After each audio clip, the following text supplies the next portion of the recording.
Bismillahirrahmanirrahim. Assalamualaikum warahmatullahi wabarakatuh.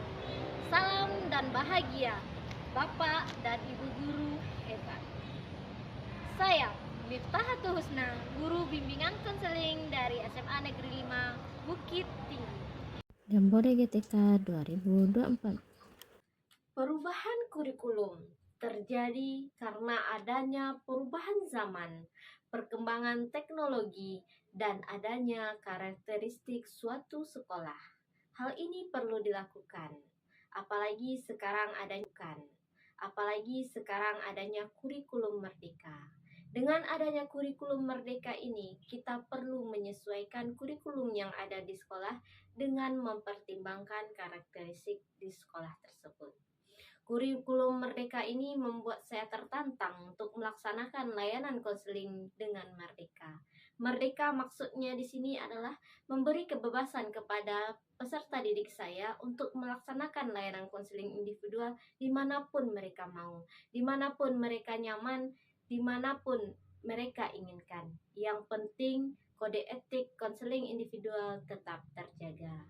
Selama ini saya sudah melaksanakan layanan konseling individual yang merdeka seperti konseling yang saya laksanakan di lobi sekolah, di ruang tamu, dan juga di ruang konseling individual.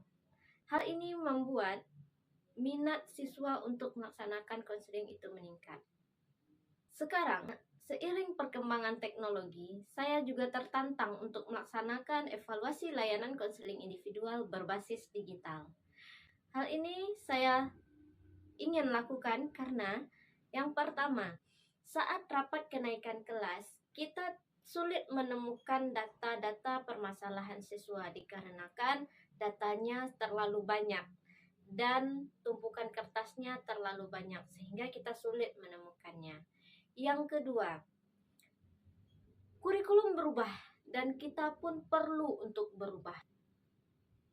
Kita jarang sekali melaksanakan evaluasi layanan konseling individual terhadap diri kita sendiri, terhadap pelayanan yang kita lakukan. Selanjutnya, karena evaluasi layanan konseling individual sebelumnya kita laksanakan berbasis kertas, terlalu banyak tumpukan-tumpukan kertas yang harus kita lihat, sehingga tidak hemat kertas, boros waktu, dan boros tinta. Oleh sebab itu, saya berinovasi untuk membuat aplikasi layanan konseling individual berbasis digital. Peran saya dalam inovasi ini adalah sebagai inovatornya, perancang, dan pengelola aplikasi ini. Saya bertanggung jawab atas perkembangannya. Apabila ada kesalahan, maka saya akan perbaiki ulang. Dan saya juga akan berbagi ini kepada Bapak dan Ibu yang ingin mendapatkan aplikasi ini.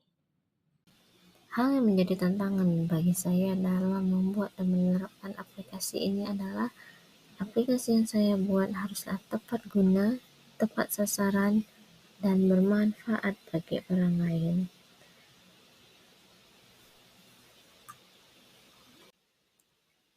Hal yang juga menjadi tantangan bagi saya adalah kemampuan saya masih harus saya tingkatkan.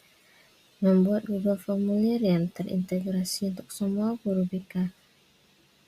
Selanjutnya, menganalisis hasil isian dari siswa agar dapat dipahami dengan baik.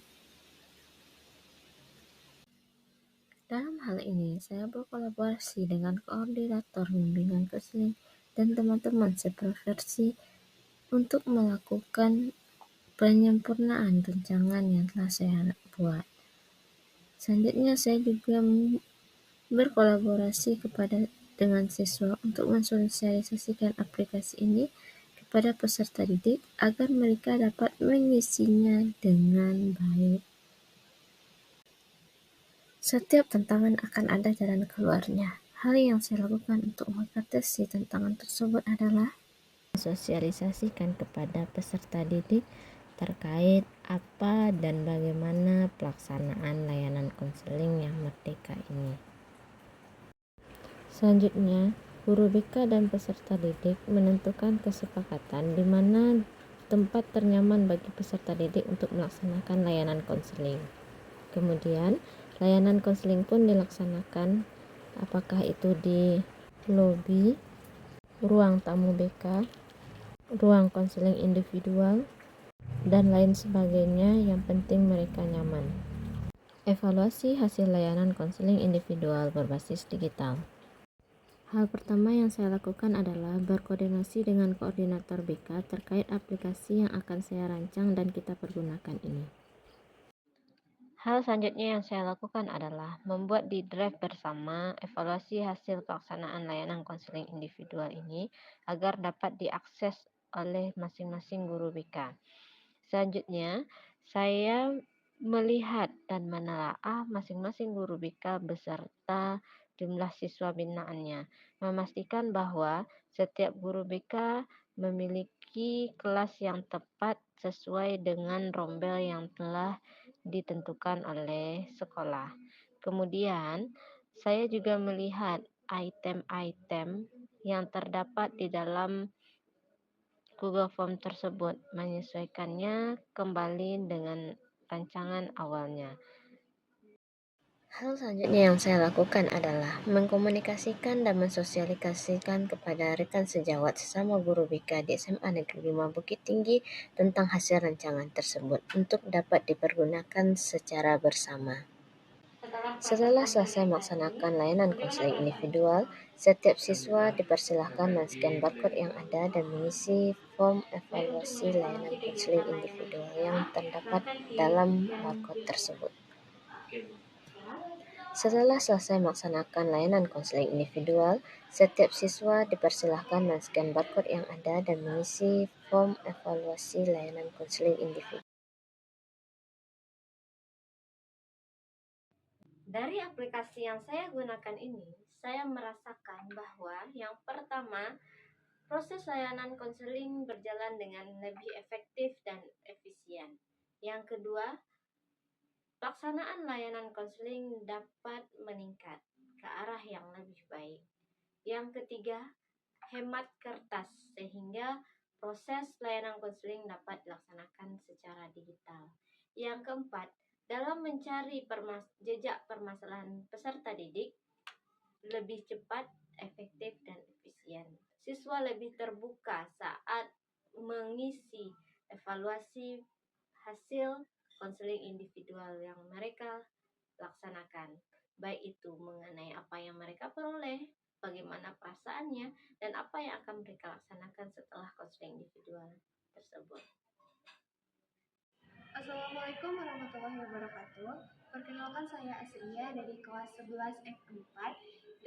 Saya merasa sangat terbantu dengan adanya aplikasi evaluasi layanan konseling individual berbasis digital. Karena dengan adanya aplikasi tersebut, saya bisa konseling dengan Bu Miftah tanpa harus bertemu langsung dan tanpa harus menuliskannya di kertas.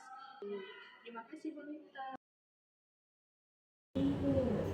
Assalamualaikum warahmatullahi wabarakatuh. Perkenalkan, saya Rahmi Seswita, rekan sejawat dari Ibu Miftahatul Husna SPDGR. Inovasi yang dilaksanakan Ibu Miftahatul Husna terkait pelaksanaan layanan bimbingan dan konseling secara merdeka sudah berpihak kepada murid, di mana murid bisa dengan bebas menentukan kapan dan dimanapun dia akan melaksanakan layanan bimbingan dan konseling, sekaligus evaluasi layanan bimbingan konseling yang bisa dilaksanakan secara mobile. Tidak harus membawa buku tebal kemana-mana, namun secara perekapan bisa tercatat secara baik dan administratif. Semangat Bu Miftah, lanjutkan. Assalamualaikum warahmatullahi wabarakatuh. Perkenalkan, saya Ilhamida SPDI, rekan sejawat dari Miftahatul Husna SPDGR. Saya mengapresiasi dengan adanya barcode ini, siswa dapat melakukan konseling di mana saja, dan ini memberikan pengaruh yang sangat baik dengan adanya meningkat jumlah siswa untuk konseling dan adanya pengisian survei refleksi setelah konseling lebih terbuka dan siswa bisa mengisinya lebih rinci lagi. Pokoknya semangat Bu Miftah. Terima kasih sudah berbagi. Assalamualaikum warahmatullahi wabarakatuh.